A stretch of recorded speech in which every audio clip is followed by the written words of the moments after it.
नमस्कार साथियों, एक बार पुनः आप सभी का स्वागत है अलमीरा से झांकती किताब की इस विशेष कड़ी में। आज हम उपस्थित हैं बंकिम चंद्र चटर्जी द्वारा लिखित उपन्यास आनंद मठ लेकर। हाँ, वही आनंद मठ उपन्यास जिसमें राष्ट्रीय गीत वंदे मातरम भी लिया गया है, यानी उसी में उल्लिखित है। इस पुस्तक में यह बांग्ला भाषा जो है, बंगाली भाषा की मूल कृति है और इसका हिंदी में अनुवाद फिंगर प्रिंट पब्लिकेशन ने किया है, जो GMI राजस्वी जी ने इसका हिंदी में अनुवाद किया है। यह फिंगर प्रिंट पब्लिकेशन से प्रकाशित है, आप इसे पढ़ भी सकते हैं। बहरहाल आगे के 20-25 मिनट में इस पुस्तक के सार के रूप में हम जानेंगे। आज का समय जो भागता दौड़ता समय है, यह जरूरी नहीं कि आप प्रत्येक पुस्तक को पढ़ें ही। हाँ, लेकिन जरूर है कि आप पुस्तक की जो मूल संवेदना है, उसकी भूमिका है और उसका जो कहानी है, उसकी कहानी, उसके बारे में हम जान सकते हैं, समझ सकते हैं और अपने व्यक्तित्व के परिष्कार में, अपनी भाषा की संगठन शैली में और साथ ही साथ हम कैसे पूर्ण मनुष्य बना सकते हैं, ऐसे में इन पुस्तकों का योगदान महत्वपूर्ण होता है। तो आइए हम अब पढ़ते हैं जो है आनंद मठ को। भारत के अलेक्जेंडर ड्यूमा कहे जाने वाले सुप्रसिद्ध बांग्ला लेखक बंकिम चंद्र चटर्जी की कालजयी कृति आनंद मठ। आपसे एक विशेष निवेदन भी है कि अगर आप इस कड़ी को जहां भी देख रहे हैं, कृपया अंतिम तक जरूर देखें, क्योंकि किसी कृति को जब आप अंतिम तक देखते हैं तो उसके मूल संवेदना से परिचित होते हैं और पुस्तक में लेखक ने क्या कहा है। क्योंकि एक पुस्तक आपको 100-2 पृष्ठों की एक रचना मालूम होती है, लेकिन इसके पीछे जो है किसी भी व्यक्ति के जीवन का एक महत्वपूर्ण हिस्सा, लगभग 30-40 साल केवल उस रचना की सुगठन शैली को विकसित करने में लगता है। ये अलग अलग लेखकों के लिए अलग अलग हो सकता है, लेकिन यह जरूर है कि एक पुस्तक जो आपके सामने 100 पृष्ठों 200 पृष्ठों में उपस्थित होता है, उसके पीछे एक लेखक की साधना होती है, एक कवि की साधना होती है, उसकी लेखन क्षमता, कवित्व शैली एवं संवेदना, साथ ही साथ आपसी मनोभावों का भी सामंजस्य होता है। तो आइए अगले 20-25 मिनट में हम इसकी मूल संवेदना को और इसमें क्या कहानी है उनको जानने का प्रयास करते हैं। आनंद मठ बंगाल में पड़े भीषण अकाल और सन्यासी आंदोलन की पृष्ठभूमि पर लिखी गई है। सन 1882 में इसका सर्वप्रथम प्रकाशन हुआ था। आनंद मठ में जिस कालखंड का वर्णन किया गया है, उसमें वह हंटर की ऐतिहासिक कृति annals of rural Bengal GR Gleig की memoirs of the life of Warren Hastings और उस समय के ऐतिहासिक दस्तावेजों में शामिल तथ्यों में काफ़ी समानता भी है। जैसे कहा जाता है कि अगर आप असहयोग आंदोलन से पहले का और सविनय अवज्ञा आंदोलन से लेकर वहाँ तक की जो पूरी भारतीय जनमानस है, यानी 1916 से लेकर के उसके 1936 तक, तो आप प्रेमचंद के उपन्यासों को पढ़ेंगे तो वह हिंदी भाषी क्षेत्रों में, खास करके उत्तर भारत में, वह एक पूर्ण इतिहास है वहाँ की। और उसी प्रकार बंगाल में किस प्रकार से 1882 में जब इसका प्रकाशन हुआ था आनंद मठ का, तो उस समय जब संतन विद्रोह हुआ था, संतान सेना के विद्रोह हुआ था, इसको हम सन्यासी विद्रोह कहते हैं, तो वो इसमें उल्लिखित है। आनंद मठ की क्रांतिकारी विचारधारा ने सामाजिक व राजनीतिक चेतना को जागृत करने का काम किया। इसी उपन्यास के एक गीत वंदे मातरम को बाद में राष्ट्रीय गीत बनाने का भी सौभाग्य प्राप्त हुआ, यानी ये राष्ट्रीय गीत के रूप में भी हमारे सामने उपस्थित होता है। आनंद मठ जो है वह अहंकार के वशीभूत हो अत्याचार करने वाली सत्ता के विरुद्ध सन्यासियों का क्रांतिकारी संयुक्त युद्ध उद्घोष है। आनंद मठ सन्यासियों का संयुक्त संकल्प आधुनिक बांग्ला साहित्य के जनक, भारत के अलेक्जेंडर ड्यूमा माने जाने वाले सुप्रसिद्ध लेखक बंकिम चंद्र चटर्जी की रचना आनंद मठ राजनीतिक और सामाजिक विद्रोह से परिपूर्ण है। इसमें उस कालखंड का वर्णन किया गया है जब भारत में अंग्रेजों की ईस्ट इंडिया कंपनी व्यापार करने के साथ ही शासन सत्ता में भागीदार बनने के लिए अग्रसर थी। जब हम देखते हैं कि तकरीबन 1600 ईस्वी के आसपास ईस्ट इंडिया कंपनी पहले व्यापार करने के उद्देश्य से आती है और व्यापार के माध्यम से किस प्रकार एकाधिकार प्राप्त करता है, एकाधिकार प्राप्त करने के बाद कैसे राजनीतिक मामलों में भी रुचि लेने लगती है और अंततः भारत के शासन पर भी वह कब्जा जमा लेता है। तो शासन सत्ता में भागीदार बनने के लिए अग्रसर भी थी वह कंपनी। देश के अधिकांश भाग पर नवाबों, राजाओं एवं रजवाड़ों का शासन था और अंग्रेज धीरे धीरे बढ़ाते हुए राष्ट्रीय सत्ता को अधिग्रहण करने के लिए प्रयासरत हुए थे। यानी उस समय में अनेक भागों में भारत बटा हुआ था। छोटे छोटे क्षेत्र में अलग अलग लोगों का स्वायत्त शासन चलता था और उन पर किसी भी प्रकार की जो केंद्रीकरण जैसी प्रवृत्ति नहीं थी। मुगल साम्राज्य भी उस समय कमजोर हो चला था। तो आनंद मठ की कथा वस्तु के अनुसार जब 1770 और 74 के बीच बंगाल में भीषण अकाल पड़ा तो एक और अंग्रेजों और दूसरी ओर नवाबों ने मिलकर जन सामान्य पर भारी करों का बोझ लाद दिया था। यानी उस समय जब आपातकाल जैसी समस्या आई थी, आपातकाल केवल संविधान में उल्लिखित टर्म नहीं है, अपितु अकाल को भी आपातकाल के रूप में हम जान सकते हैं। ठीक है, आगे हम देखेंगे। दूसरी ओर नवाबों ने मिलकर जन सामान्य पर भारी करों का बोझ लाद दिया था। जनता त्राही त्राही कर उठी थी। चारों ओर प्रताड़ना और अत्याचारों का भीषण तांडव हो रहा था। ऐसी गहन गंभीर परिस्थितियों में उत्तर बंगाल के उस क्षेत्र में सन्यासियों ने एकजुट होकर शस्य श्यामल वसुंधरा को माता मान संतान सेना का गठन किया। इस संतान सेना ने पहले बंगाल के नवाब की सेना के और फिर फिरंगी सेना के दांत खट्टे कर दिए। संतान सेना संतान धर्म का पालन करते हुए अंततः विजयी हुई। विजयी होने के पश्चात भी निश्चय ही दोनों पक्षों की भीषण जनहानि हुई। यह तथ्य महत्वपूर्ण नहीं कि किसी की कम हानि हुई अथवा किसी की अधिक। युद्ध की विभीषिका का चित्रण करते हुए स्वयं बंकिम चंद्र चटर्जी लिखते हैं। क्या लिखते हैं कि पूर्णिमा की रात है, यानी उपन्यास में आगे हम देखेंगे। यह भीषण रणक्षेत्र इस समय स्थिर है। घोड़ों की टाप की आवाज, बंदूकों की गरज और गोलों की वर्षा गायब हो गई है। न कोई हुर्रे करता है, न कोई हरे मुरारे। हुर्रे यानी अंग्रेज बोलते थे और हरे मुरारे संतान सेना भारतीय पद्धति में आवाज आती है। तो केवल कुत्तों और सियारों की रह रहकर घायलों का क्रंदन सुनाई पड़ता है। किसी का पैर कटा है, किसी का हाथ कटा है, किसी का पंजर घायल हुआ है। कोई राम को पुकारता है, कोई गॉड को, कोई पानी मांगता है, कोई मृत्यु का आह्वान करता है। यानी जब कोई भी युद्ध होता है तो उसके बाद में भीषण जनहानि होती है, जान माल की भी हानि होती है। अनेक लोग काल के गाल में समा जाते हैं। हमने महाभारत अगर देखा हो उसकी कहानी को भी तो आप देखेंगे कि रण क्षेत्र में, युद्ध क्षेत्र में कितने लोग मृत पाए जाते हैं। प्रथम विश्व युद्ध, द्वितीय विश्व युद्ध, अभी जो विश्व में जितने प्रकार की संघर्ष चल रहे हैं, युद्ध चल रहे हैं, चाहे हम रूस यूक्रेन की बात करें, मध्य पूर्व की बात करें, गाजा में बात करें, तो ये सभी जब संघर्ष होता है तो लोग जो है अनेक प्रकार की समस्याओं का सामना करना पड़ता है उनको, तो उनका जीवन भी सही नहीं रहता है। इसमें प्रमुख पात्र हैं महेंद्र हैं जो कि सेठ हैं, उनकी पत्नी कल्याणी है, सत्यानंद है, जीवानंद है जो कि सन्यासी के रूप में है, भवानंद हैं।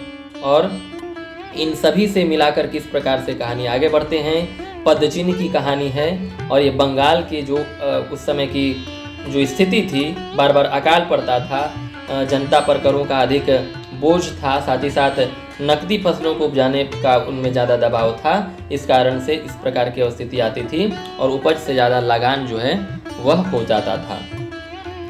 राष्ट्रभक्ति का संदेश देने वाली रचना आनंद मठ को राष्ट्रीय एकता की भावनाओं से अभिभूत सन्यासियों का संयुक्त संकल्प भी कहा जा सकता है। प्रकाश बुक्स ने आनंद मठ को एक नए कलेवर और नए गेटअप के साथ अनुपम आयोजन के अंतर्गत फिंगरप्रिंट हिंदी में प्रकाशित किया है।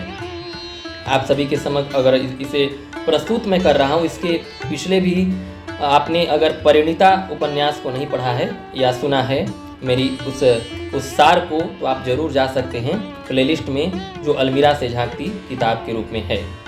आनंद मठ एक बंकिम चंद्र चटर्जी की अन्य रचनाओं के साथ ही सुप्रसिद्ध उपन्यासकार Premchand, Sharad Chandra, Bankim Chandra, Acharya Chanakya, Swami Vivekananda, Khalil Gibran, Mahatma Gandhi, Adolf Hitler, Dale Carnegie, Joseph Murphy, Napoleon Hill, Shakespeare आदि को भी फिंगरप्रिंट हिंदी के अंतर्गत प्रकाश बुक्स ने प्रकाशित करने का आयोजन किया है। हमने भी पहल किया है प्रेमचंद के उपन्यास कर्मभूमि पर भी मैंने वीडियो बनाई है, आप उसे देख सकते हैं, उनके उपन्यास के सार को समझ सकते हैं। हमें आशा ही नहीं बल्कि पूर्ण विश्वास है कि प्रस्तुत पुस्तक आनंद मठ एवं प्रकाश बुक्स द्वारा फिंगरप्रिंट हिंदी में प्रकाशित अन्य सभी पुस्तकें आपके लिए अत्यंत रोचक होंगी और आप इसे पढ़ सकते हैं। जो इसके अनुवादक हैं M.I. राजस्वी जी अपनी बात को कहते हैं। अब आइए हम बंकिम चंद्र चटर्जी के बारे में कुछ जानते हैं। बंगाल के प्रख्यात कवि, निबंधकार एवं उपन्यासकार बंकिम चंद्र चटर्जी का जन्म बंगाल में परगना जिले के कांठलपाड़ा नामक ग्राम में 27 जून 1838 को हुआ था। आपको यह भी सलाह देंगे कि किसी की जीवनी को जरूर पढ़ें, या उनकी विस्तृत जीवनी को या उनकी संक्षिप्त जीवनी को, क्योंकि जब आप जीवनी पढ़ते हैं तो न सिर्फ आप एक जीवन से गुजरते हैं, अपितु उनके संघर्षों को, उनकी सफलताओं को और उनके छोटे छोटे उपलब्धियों को, बड़े बड़े नाकामियों को या बड़े बड़े उपलब्धियों को, छोटी छोटी नाकामियों को, इन सब चीज़ों से हम जानते हैं कि एक व्यक्तित्व का निर्माण आखिर किस प्रकार होता है। तो अध्ययन करना, पढ़ना, मनन करना, चिंतन करना आज के समय में आवश्यक है, अनिवार्य है। तो इसलिए आप सभी से निवेदन करता हूं कि आप जरूर पढ़ें। और मैं इसी के साथ साथ, जैसे मैं बोलता हूं तो बोलने के साथ साथ उस प्रकाशन के प्रकाशक का भी नाम लेता हूं, ताकि अगर आपको भविष्य में पढ़ने का अवसर हो तो आप इसे पढ़ भी सकते हैं। उनका परिवार सुखी, शिक्षित और संपन्न था। इनके पिता जादव चंद्र चटर्जी बंगाल में मिदनापुर के डिप्टी मजिस्ट्रेट थे, जबकि माता दुर्गा देवी धर्मपरायण और घरेलू महिला थीं। यद्यपि उनका बंगाली ब्राह्मण परिवार रूढ़िवादी परंपराओं में गहरी आस्था रखता था, तथापि शिक्षा के महत्व को भी वे भलीभांति स्वीकार करते थे, यानी रूढ़िवादी थे, लेकिन शिक्षा का जो महत्व है क्या है उसके बारे में भी वे जानते थे। बंकिम चंद्र की प्रारंभिक शिक्षा मिदनापुर के सरकारी स्कूल में हुई। पढ़ने और लिखने में उनकी बाल्यकाल से ही गहरी रुचि थी। उन्होंने स्कूल के दिनों में ही कविता लिखकर अपनी लेखन प्रतिभा का परिचय दे दिया था। बंकिम चंद्र की रुचि बाल्यकाल में अंग्रेजी भाषा से अधिक संस्कृत पढ़ने में थी। इस बारे में कहा जाता है कि एक बार किसी वाक्य का सही अंग्रेजी अनुवाद न कर पाने के कारण अंग्रेजी के अध्यापक ने उनकी पिटाई कर दी थी। यद्यपि वे एक प्रतिभाशाली छात्र थे, तथापि अंग्रेजी अध्यापक की पिटाई से अपमानित होकर अंग्रेजी के प्रति उन्हें कुछ चिढ़ सी हो गई थी। यहाँ यह भी ध्यान देने योग्य तथ्य है कि किसी भी अन्य भाषा के बजाय इनकी प्रथम प्रकाशित रचना राजमोहन्स वाइफ अंग्रेजी में ही लिखी गई थी। स्कूली शिक्षा पूरी करने के बाद बंकिम चंद्र ने आगे की पढ़ाई के लिए हुगली के मोहसिन कॉलेज में प्रवेश लिया। इसके बाद उन्होंने प्रेसिडेंसी कॉलेज में अध्ययन किया। सन 1857 में उन्होंने आर्ट्स विषय में प्रेसिडेंसी कॉलेज से स्नातक की फाइनल परीक्षा उत्तीर्ण की। प्रेसिडेंसी कॉलेज से स्नातक की उपाधि लेने वाले प्रथम भारतीय थे। सन 1869 में बंकिम चंद्र ने कानून की डिग्री हासिल की। उन्हें शीघ्र ही सरकारी नौकरी मिल गई और इनकी डिप्टी मजिस्ट्रेट के पद पर नियुक्ति हुई। बंकिम चंद्र का प्रथम विवाह 11 वर्ष की आयु में हो गया था। जिस कन्या से इनका विवाह हुआ उस समय उनकी आयु 5 वर्ष थी। विवाह के 11 वर्ष के पश्चात उनकी पत्नी का देहावसान हो गया था। इसके बाद लगभग, यानी पहले बाल विवाह इन सब चीज़ों का भी प्रचलन था, खासकर पिछड़े इलाकों में खासकर, या ऐसा भी होता था विवाह करके कुछ दिन के बाद जो है लाया जाता था पत्नी को। राजलक्ष्मी जी ने 3 पुत्रियों को जन्म दिया जो है 22 वर्ष की आयु में। दूसरा विवाह हुआ था राजलक्ष्मी देवी से। बंकिम चंद्र सन 1857 के प्रथम स्वतंत्रता संग्राम के प्रत्यक्ष साक्षी थे। इस संग्राम के बाद भारत की शासन प्रणाली पूर्णतया बदल गई थी। ईस्ट इंडिया कंपनी की करारी हार के पश्चात भारत के शासन प्रबंध की कमान ब्रिटेन की महारानी विक्टोरिया ने संभाल ली थी। इस परिवर्तन को बंकिम चंद्र तटस्थ होकर देख रहे थे, ऐसा नहीं था। समाज के प्रति बंकिम चंद्र की गहरी आस्था थी, जो इनकी रचनाओं में मुख्य रूप से प्रकट होती है। सरकारी नौकरी करने के साथ ही वे लेखन कार्य को भी भरपूर समय देते थे। उन्होंने सबसे पहले ईश्वर चंद्र गुप्ता के साथ प्रकाशन का कार्य आरंभ किया। वे इनके साप्ताहिक समाचार पत्र संगमा प्रभाकर के लिए लेख लिखा करते थे। लेखन के आरंभिक दौर में उन्होंने एक उपन्यास की रचना भी की थी, किंतु वे प्रतियोगिता जीतने में सफल नहीं हो पाए। इसी कारण वह उपन्यास भी कभी प्रकाशित न हो सका। बंकिम चंद्र की प्रथम बांग्ला कृति दुर्गेश नंदिनी मार्च 1865 में प्रकाशित हुई। यह एक प्रेम कथा पर आधारित रचना थी, जिसकी सर्वत्र सराहना की गई। इसके बाद कपाल कुंडला, मृणालिनी, विषवृक्ष, इंदिरा 1873, पुनर्संशोधन 1893, युगलांगुरिये 1874, राधा रानी 76, चंद्रशेखर, रजनी, राजसिम्हा, आनंदमठ 1882 में, देवी चौधरानी 1884 और सीताराम मार्च 1887 आदि रचनाएं हैं। बंकिम चंद्र ने प्रबंध ग्रंथों की भी रचना की। उनके द्वारा रचित प्रबंध ग्रंथों में कमल कांतेर दफ्तर 1875, कृष्णकांतेर उयुल 1878, कृष्ण चरित्र 1886, धर्म तत्व इत्यादि इनके प्रमुख जो हैं रचनाएं हैं। निबंध उन्होंने अनेक प्रकार के लिखे। ब्रिटिश सरकार में अधिकारी पद पर रहते हुए वे अंग्रेजी शासकों पर तंज कसने से न चूकते थे। कृष्णकांतेर उयुल में उन्होंने अंग्रेजी शासकों पर तीखा व्यंग्य किया। इस उपन्यास के आधार पर कमल घोष के निर्देशन और एस मुखर्जी के प्रोडक्शन में सन 1953 में रोहिणी नामक फिल्म का तमिल भाषा में निर्माण किया गया। उनका उपन्यास आनंदमठ अत्यंत लोकप्रिय माना जाता है। इसमें सन 1773 के उत्तर बंगाल में उभरे सन्यासी विद्रोह का औपन्यासिक शैली में वर्णन किया गया है। भारत का राष्ट्रीय गीत वंदे मातरम इसी उपन्यास से उद्धृत है। इस उपन्यास के आधार पर सन 1952 में निर्देशक हिमेन गुप्ता ने एक लोकप्रिय फिल्म भी बनाई थी। तो जैसा कि हमने बताया, जो वंदे मातरम है वह इसी उपन्यास से लिया गया है। बंकिम चंद्र के निबंधों में गंभीर विचारशीलता के सहज निदर्शन हो जाते हैं एवं निबंध में प्रेम के साथ ही अत्याचार के विरोधाभास को वे कितने सहज भाव से प्रकट करते हैं वह निम्नलिखित उदाहरण से स्पष्ट होता है। लिखते हैं कि लोगों की धारणा है कि केवल शत्रु अथवा स्नेह, दया, ममता से शून्य व्यक्ति ही हमारे ऊपर अत्याचार करते हैं। यानी जो शत्रु हो या दया ममता जिनके पास न हो यही हम पे अत्याचार करते हैं। किंतु इनकी अपेक्षा एक और श्रेणी के गुरुतर अत्याचारी हैं, यानी बड़े अत्याचारी हैं, उनकी और हमारा ध्यान हर समय नहीं जाता। जो प्रेम करता है वही अत्याचार करता है। अगर हम एक संदर्भ में कहें तो प्रेम करने से ही अत्याचार करने का अधिकार प्राप्त हो जाता है। अगर मैं तुम्हें प्रेम करता हूं तो तुमको मेरा मतावलंबी होना ही पड़ेगा। हालांकि इसमें अनेक प्रकार के विचार हैं। ये तो सही बात है कि मनुष्य की प्रवृत्ति इस प्रकार की रहती है, लेकिन आपके बात को मानने की भी आज़ादी है। ऐसा मतलब अनेक विचारों में भी देखा जाता है। तो वो विचार करते हैं कि जो प्रेम करते हैं वो ही इस प्रकार के तुम्हें शोषण भी करेंगे। अगर मैं तुम्हें प्रेम करता हूं तो तुमको मेरा मतावलंबी बनना पड़ेगा। हाँ, यह तो स्वीकार करना पड़ेगा कि जो प्रेम करता है वह तुम्हें जानबूझकर ऐसे काम करने के लिए नहीं कहेगा जिनसे तुम्हारा अमंगल होता है। लेकिन कौन सा काम मंगलकारी है और कौन सा अमंगलकारी, इसकी मीमांसा कठिन है। यानी संदर्भ के अनुसार आप इसे प्रकट और जान और समझ सकते हैं।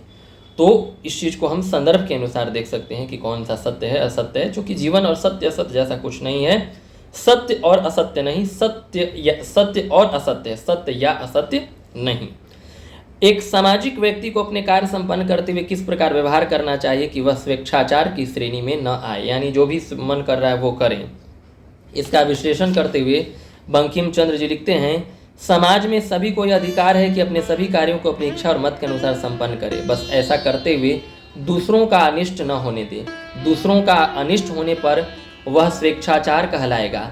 दूसरे का अनिष्ट न होने पर वह स्वकर्म या स्वधर्म माना जाएगा।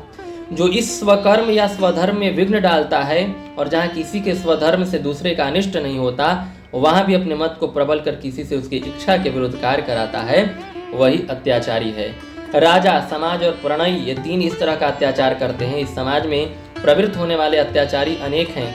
पिता, माता, भ्राता, भगिनी, कन्या, यानी अलग अलग रूपों में जो आपसे प्रेम करते हैं, किन्हीं किन्हीं परिस्थितियों में पाएंगे कि वही आपसे नफरत भी कर सकते हैं या दूसरे भावना में नाराजगी कह सकते हैं। तो सुप्रसिद्ध बांग्ला साहित्यकार रविंद्रनाथ टैगोर बंकिम चंद्र चटर्जी की साहित्यिक मासिक पत्रिका बंग दर्शन में लिखते हुए साहित्य के क्षेत्र में आए थे। इस कारण टैगोर बंकिम चंद्र को अपना साहित्यिक गुरु मानते थे। यानी रविंद्रनाथ टैगोर जिनको गीतांजलि पर मिला नोबेल पुरस्कार, वे भी किनको गुरु मानते थे? वे भी गुरु मानते थे किनको? ये बंकिम चंद्र चटर्जी को। सरकारी नौकरी का गुरुतर भार वहन करते हुए और बांग्ला साहित्य की सेवा का महत्वपूर्ण कार्य आगे बढ़ाते हुए बंकिम चंद्र सन 1891 में सरकारी नौकरी से रिटायर हुए। उन्होंने राय बहादुर और CII की सम्मानजनक उपाधि भी प्राप्त की। 8 अप्रैल 1894 को साहित्य और समाज का यह विद्वान इस असार संसार से विदा हो गया। तो इस प्रकार से इनका गीत जो है, इनके जो उपन्यासों में गीत भी आते हैं और अनेक विचारों को भी स्पष्ट करते हैं। अब प्रथम खंड, ये 5 खंडों में है। प्रथम खंड में है आनंदमय कानन के आनंदमठ में। द्वितीय खंड में शांति नवीनानंद स्वामी के रूप में, यानी उनकी पत्नी रहती जीवानंद की। तृतीय खंड में संतानों का विजय उत्सव। चतुर्थ खंड में जीवानंद और शांति का प्रायश्चित, यानी कैसे उनका प्रायश्चित होता है, सेना में सम्मिलित होते हैं और सम्मिलित होकर। कहानी मोटा तौर पर यह है कि ये उस समय की है जब लोग आक्रमण करने लगे अंग्रेज और अलग अलग क्षेत्रों में जाने लगे। जो संतानों को ज़मीन दी हुई थी उन ज़मीनों पर भी ये लोग अधिकार करने लगे और उनसे भी ये लोग टैक्स वसूलने लगे। जबकि पहले के राजा जो थे वो मौलवियों और जो साधु संतों के ज़मीन पर आंख नहीं गड़ाते थे, लेकिन जब ये आंख गड़ाने लगे और इनको तरह तरह से प्रताड़ित करने लगे तब उन्होंने इनके विरोध में लामबंदी और मोर्चा खोला और जितने भी संतान थे यानी जितने भी सैनिक थे जो साधु के रूप में, वे सभी मिलकर अंग्रेजों से मुकाबला करते हैं, अनेक मोर्चों पर विजय प्राप्त करते हैं। और यह एक भारतीय स्वाधीनता यानी प्रथम संग्राम 1857 से पहले भी जो है इसकी ज्वाला भड़क रही थी देश के अलग अलग भागों में, और यह जो है सन्यासी विद्रोह के रूप में हम इतिहास में पढ़ते हैं। हालांकि इसको कम जगह दी गई है, लेकिन जब हम आज साहित्य के विविध संदर्भों की बात करते हैं तब इसकी महत्ता बढ़ जाती है। तो ये 4 खंडों में है। प्रथम खंड में उसके कुछ देखते हैं। हाँ, तो मैं कहानी की ओर था। तो फिर उसके बाद में उसमें प्रेम होता है, फिर उसके बाद में प्रायश्चित की भावना है, अंत में वे विजय प्राप्त करते हैं। देखिए, प्रेम हमारे सृष्टि का यानी प्रेम क्या है, मानव होने की सहज अभिव्यक्ति है। प्रकृति प्रेम, मानव प्रेम, सभी से प्रेम। हालांकि यह आदर्शवाद के रूप में नहीं होना चाहिए। प्रेम व्यवहारिक भी है, आदर्श के रूप में भी है, लेकिन वास्तव में व्यवहार के धरातल से ही आदर्श का विस्तार होता है। तो आप इसको समझना पड़ेगा और प्रेम की जो भावना है उसको हम समझ सकते हैं। कल्याणी बचपन से पुराणों का वर्णन सुनती आई थी। देवर्षि नारद हाथों में वीणा लिए हुए आकाश पथ से भुवन भ्रमण किया करते हैं। उसके हृदय में वही कल्पना जागृत होने लगी। वह मन ही मन देखने लगी, शुभ्र शरीर, शुभ्र वेश, शुभ्र केश, शुभ्र वसन, महामति महामुनि वीणा लिए हुए चांदनी से चमकते आकाश की राह पर गाते आ रहे हैं। भय और भक्ति की प्रगाढ़ता से, भूख प्यास से और थकावट से कल्याणी धीरे धीरे अचेत होने लगी, लेकिन आंतरिक चैतन्य से उसने सुना अंतरिक्ष में स्वर्गीय गीत सुनाई पड़ रहा है। हरे मुरारे मधु कैट भारे, गोपाल गोविंद मुकुंद प्यारे, हरे मुरारे मधु कैट भारे। प्रथम खंड आनंदमय। तो जैसा वंदे मातरम इसका लघु संस्करण है। वंदे मातरम सुजलम सुफलम मलयज शीतलाम शस्य श्यामलम मातरम शुभ्र ज्योत्सना पुलकित यामिनीम फुलकुसुमित द्रुमदल शोभिनीम सुहासिनीम सुमधुरभाषणीम सुखदाम वरदाम मातरम वंदे मातरम। तो इस प्रकार से वंदे मातरम का ये गान चलता है। और वंदे मातरम में चलिए अब हम प्रथम भाग को पढ़ते हैं। सहसा कल्याणी को चारों तरफ देखते देखते सामने के दरवाजे पर एक छाया दिखाई दी। मनुष्याकृति जैसा, कंकाल मात्र और कोयले की तरह काला, नग्न विकटाकार मनुष्य जैसा कोई आकार दरवाजे पर खड़ा था। कुछ देर बाद छाया ने मानो एक हाथ उठाया और हाथों की लंबी सूची उंगलियों से संकेत कर किसी को अपने पास बुलाया। कल्याणी के प्राण सूख गए। बहुत विस्तृत जंगल है। इस जंगल में अधिकांश वृक्ष शाल के हैं। इसके अतिरिक्त और भी अनेक प्रकार के वृक्ष हैं। फुनगी पत्ती पत्ती से मिले हुए हैं। वृक्षों की अनंत श्रेणी दूर तक चली गई है। घने झुरमुट के कारण आलोक के प्रवेश का मार्ग जो है बंद है। इसके बाद में नीचे घना अंधेरा है। मध्याह्न के समय भी प्रकाश नहीं आता। भयानक दृश्य। उस जंगल के भीतर मनुष्य प्रवेश तक नहीं कर सकते। केवल पत्तों की मरमर ध्वनि और पशु पक्षियों की आवाज के अतिरिक्त वहां कुछ और नहीं सुनाई देता है। यह अति विस्तृत अगम्य अंधकारमय जंगल, उस पर रात्रि का समय, आधी रात का समय है। रात का भयावह अंधेरा छाया हुआ है। जंगल के बाहर भी अंधेरा छाया हुआ है, कुछ दिखाई नहीं देता। अब इसमें लिखा है कि बंगाल सन 1176, बांग्ला सन ईस्वी से यानी 594 वर्ष कम होता है। तो यहाँ 1176 से तात्पर्य क्या है, 1770। पदचिन नामक एक गांव में बड़ी भयानक गर्मी थी। गांव घरों से भरा हुआ था, लेकिन मनुष्य दिखाई नहीं देते थे। बाजार में कतार पर कतार दुकानें, विस्तृत बाजार में लंबी चौड़ी सड़कें, गलियों में सैकड़ों मिट्टी के पवित्र गृह, बीच बीच में ऊंची नीची अट्टालिकाएं। आज सब नीरव है। दुकानदार कहाँ भागे हुए हैं कोई पता नहीं। बाजार का दिन है लेकिन बाजार लगा नहीं है, शून्य है। भिक्षा का दिन है लेकिन भिक्षुक बाहर दिखाई नहीं पड़ते। जुलाहे अपने करघे बंद कर घर में पड़े रो रहे हैं। व्यवसायी अपना रोजगार भूलकर बच्चों को गोद में लेकर विह्वल हैं। दाताओं ने दान बंद कर दिया है। अध्यापकों ने पाठशाला बंद कर दी है। शायद बच्चे भी साहसपूर्वक रोते नहीं हैं। राजपथ पर भीड़ नहीं दिखाई देती। सरोवरों पर स्नानार्थियों की भीड़ नहीं है। स्नानार्थियों की भीड़ नहीं है। गृह द्वार पर मनुष्य दिखाई नहीं पड़ते हैं, वृक्षों पर पक्षी दिखाई नहीं पड़ते, चरने वाली गायों के दर्शन नहीं मिलते हैं। केवल शमशान में सियार और कुत्ते हैं। एक बहुत बड़ी अट्टालिका है, उसकी ऊंची चहार दीवारी और गगनचुंबी गुंबद दूर से दिखाई पड़ते हैं। वह अट्टालिका उस गृह जंगल में शैल शिखर सी दिखाई पड़ती है। उसकी शोभा का क्या कहना है, लेकिन उसके दरवाजे बंद हैं। गृह मनुष्य समागम से शून्य है, वायु प्रवेश में भी असुविधा है। उस घर के अंदर दिन दोपहर के समय अंधेरा है। अंधकार में एक कमरे में मुरझाए हुए दो पुष्पों की तरह एक दंपति बैठे हुए चिंतामग्न हैं। उनके सामने अकाल का भीषण रूप है। सन 1174 यानी 1770 फसल अच्छी नहीं हुई, अतः सन 1175 में यानी जो है 1771 में अकाल आ पड़ा। भारतवासियों पर संकट आया, लेकिन इस पर भी शासकों ने पैसा कौड़ी कौड़ी वसूल कर ली। दरिद्र जनता ने कौड़ी कौड़ी करके मालगुजारी अदा कर दिए। दिन में एक बार ही भोजन किया। और इस प्रकार से कैसे अकाल होता है, अकाल की समस्या इसमें प्रमुख रूप में है। और महेंद्र और उनकी पत्नी जो हैं, एक दृश्य देखेंगे कि महेंद्र सिंह पदचिन्ह के बड़े धनी व्यक्ति हैं, लेकिन आज धनी गरीब सब बराबर हैं। इस दुखद अकाल के समय वो रोगी होकर उसके आत्मीय स्वजन दास दासी सभी चले गए हैं। कोई मर गया, कोई भाग गया। उस बृहद परिवार में उनकी स्त्री, वे और गोद में एक शिशु कन्या मात्र रह गई है। इन्हीं लोगों की बात कह रहा हूँ। उनकी भार्या कल्याणी ने चिंता छोड़कर गौशाला में जाकर गाय दूही। फिर वो लोग आगे बढ़ते हैं, जंगल में वे फंस जाते हैं। उसके फंसने से पहले जब वे घर में जाते हैं तो उनके जो पति हैं वो भूख से व्याकुल स्त्री के लिए कुछ दूध लाने जाते हैं। तब तक जो आक्रमणकारी थे, इनको मतलब जो भूखे किसान वगैरह थे, वो लोग इनको डाकू के रूप में बन गए थे। इनकी पत्नी और इनकी बेटी को पकड़ करके जंगल में ले जाते हैं। फिर जंगल में कैसे कैसे खुद को बचाती हैं। वे नर मानव खाने के रूप में थे, यानी उनकी बेटी को भी खाने के में थे और उनको, उनकी स्त्री को, और वे तो बाहर थे, अन्न लाने के लिए गए थे। फिर कैसे कैसे वे भागती हैं। फिर उनको मदद करने वाले मिलते हैं। फिर वे मठ में रुकते हैं। फिर मठ में महेंद्र से उनका मिलन होता है।